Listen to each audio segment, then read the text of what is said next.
Here are 6 things I wish I knew when I started copywriting 20 years ago. Mistake number 1 was quitting my job before getting my first copywriting client. So the year was 2004. I was 21 years old and I just left a sales job that I really hated. And I knew I wanted to become a copywriter, so I left that job. I had no other clients, no other prospects. I moved into a share house in Sydney, Australia. I had about $600 to my name and I was trying my best to get my first copywriting client. Now, it took much longer than I thought, and there was a time there where I was literally broke. I remember even pawning my laptop computer so that I could have enough money to pay rent because I was still scrambling to get my first client. So if I was to do that again, I would not advise anyone quitting their job until at least they've got their first copywriting client. When you've got your first client or first couple of clients coming in, you've got money coming in that, matches your current income, that's going to help you,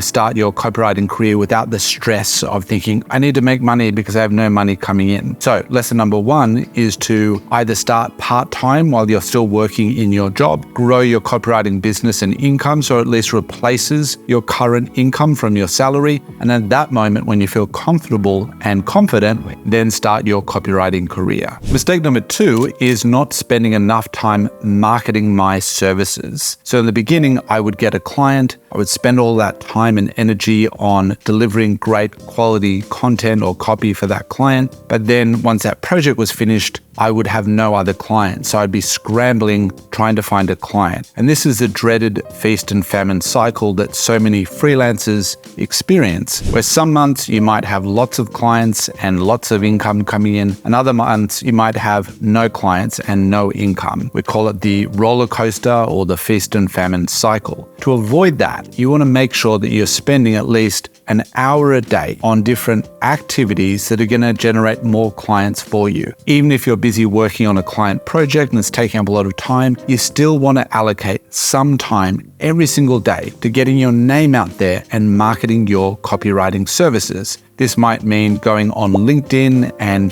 posting comments or applying to other people's comments. It might be sending cold emails or even pitching for jobs on different job sites like Upwork or ProBlogger. Whatever it is that you do, spend at least 30 minutes to 1 hour every day marketing yourself so you can get that steady clients coming through the door and a steady income. Without that, you might experience that dreaded feast and famine cycle. Mistake number 3 is not making friends with other freelance copywriters sooner. I remember when I first started working from my bedroom, I really didn't know any other freelance copywriters, and it was a lonely experience. I'd work from home or maybe from a cafe down the street, but I never felt like I had, the same social experience like I did in a job, whereas I'd have, colleagues and other employees that I could have lunch with or work with. And so as a freelance copywriter, I was surprised at how lonely it could be at times. Now, as a freelancer, you don't know everything, especially if you're a beginner copywriter. You don't know everything that you need to know in order to be successful. You don't know what to charge. You don't know how to get clients. There's a lot of things you need to figure out. But the good news is you don't need to figure it out on your own. You can ask other copywriters. That might mean connecting with other copywriters online in a forum or a Facebook group. It might be attending local or even national networking events where you can meet other freelance copywriters. Those are some of the things I did early on in my career,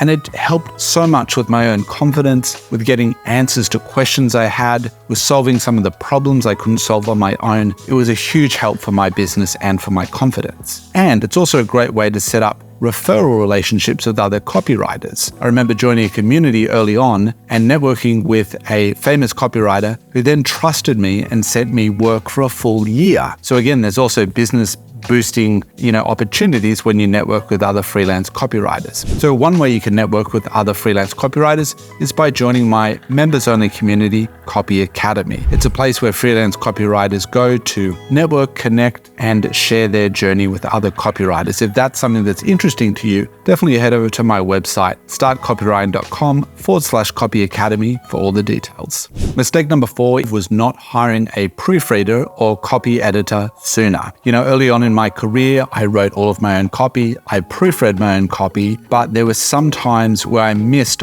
obvious mistakes and typos. I mean, I can think of an embarrassing situation where I was pitching for a $5,000 white paper writing job. I was really excited. I was chatting with the client on Upwork, about to win that job. And then they got back to me and they said, we found quite a number of typos and grammar mistakes in one of your portfolio examples, so we've decided to hire someone else. I was gutted. I mean, I just lost a $5,000, white paper project. And that's something I don't want you to experience. And the way to avoid things like that happening is to hire a proofreader or a copy editor. Now, that could be a person that you hire, another freelancer, who's going to review your work and check for grammar mistakes, typos, and other obvious blunders, spelling mistakes in your copy or content. So make sure that when you, send your work to a client, it's already been checked by a copy editor or a proofreader. And so you can assure that client that they're going to be thrilled and not find any mistakes like the embarrassing mistakes they found in my portfolio. Now, the great news is nowadays you can actually use AI to copy edit and proofread your work. And there's a couple of tools that I regularly use and recommend. The first one is ChatGPT. You can simply copy and paste your work into ChatGPT, use a prompt where you ask ChatGPT to proofread your work, and it will do that and point out any spelling mistakes or errors. Another one is quillbot.com. This is an AI paraphrasing but also editing tool that has a feature for checking grammar and spelling mistakes, and it's a great tool that I often use as well. And the third one is Grammarly. I'm sure you heard of Grammarly. It's one of the more popular copy editing and proofreading tools. What's great about Grammarly and also Quillbot is that you can use the browser extension so to actually check all of your writing when you're writing online, whether you're creating a social media post or writing an email. It's going to check your writing as you write in real time and then point out any errors or mistakes, which is also a great way to learn about the rules of grammar because it's consistently pointing out any mistakes you might be frequently making. It's a learning opportunity for you to learn, how to not make those mistakes in the future as well. Mistake number 5 was I was not spending enough time researching my target audience and also researching the business that I was writing about. And that became a problem because if you don't spend enough time researching, then you're making assumptions. You're making assumptions about your target audience, maybe what their needs are, their problems, their desires, their outcomes. If you don't understand who you're writing to, then your writing isn't going to resonate with them, right? People reading it won't connect with them because you haven't spent enough time understanding the very person that you're writing to. You definitely want to spend at least 50% of your time on any copywriting project researching your target audience, but also researching the business and its products or services that you're going to be writing about. One of the mistakes one of my writers made was when he was writing about a business's product, he misspelt the product name. Now you might think, well, that's a simple mistake easily fixed, but it wasn't a good look. When you're using the wrong product name and you submit your work to the client, they see that you haven't even spelled their product name correctly. It doesn't make you look like a professional writer that you want to present yourself as. So definitely spend at least 50% of any time you have working on a project with actually researching that target audience, but also the business that you're writing for. When you do that, your copy is going to resonate so much more with that target audience. The client's going to be thrilled because they can see you've taken the time to really understand their business. You understand it on a deep level. Now, a quick and easy way to do that is to use a questionnaire or a copy brief at the beginning of the project. This is where you could either sit down with the client over a Zoom call or send them an email with the document, which is what I call a client questionnaire. And in that client questionnaire, you're going to ask questions like, what is your business name? What is the name of the product or service that we're promoting in the copy? What are the unique benefits that you provide to your customers? And all of those types of questions. So the client provides those answers to you,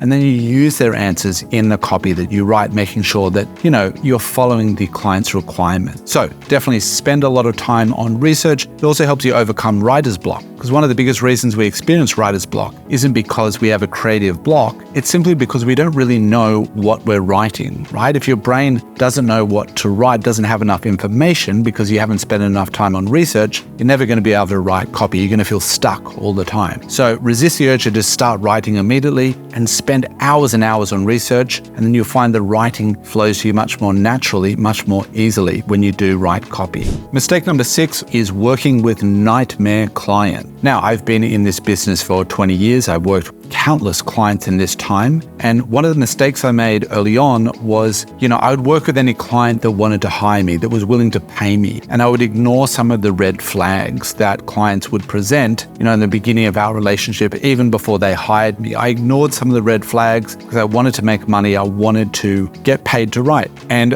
it's really irresistible as a beginner to just take on any client that's willing to pay you. But for your own sanity, for your own self-respect, for your own stress levels, you want to avoid nightmare clients. Now, what are some of the red flags that nightmare clients will, flag in the beginning of a relationship? Well, there's things like, unreasonable requests. They might want you to do, multiple rounds of revisions, more than you feel is necessary, right? They keep wanting you rewriting and rewriting and rewriting the work. That, is not a good sign. It's going to waste a lot of your time. Clients that aren't willing to communicate with you. In the beginning, I tried to get a client to jump on a call with me in one of my projects so I could interview them and gather the necessary information I needed to write their copy. And they said, I haven't got the time for that. Just write something fresh. What does that mean? How do I write something fresh? That's so vague. It's not clear instructions that we need in order to do our jobs properly, right? So if a client's unwilling to communicate with you, if they're unwilling to provide the necessary information or files so you can do your research, if they're unwilling to, pay you on time, or if they just delay payment, these are all signs of a nightmare client, and you want to avoid those. No amount of money is worth risking your own sanity, your own mental health, your own time,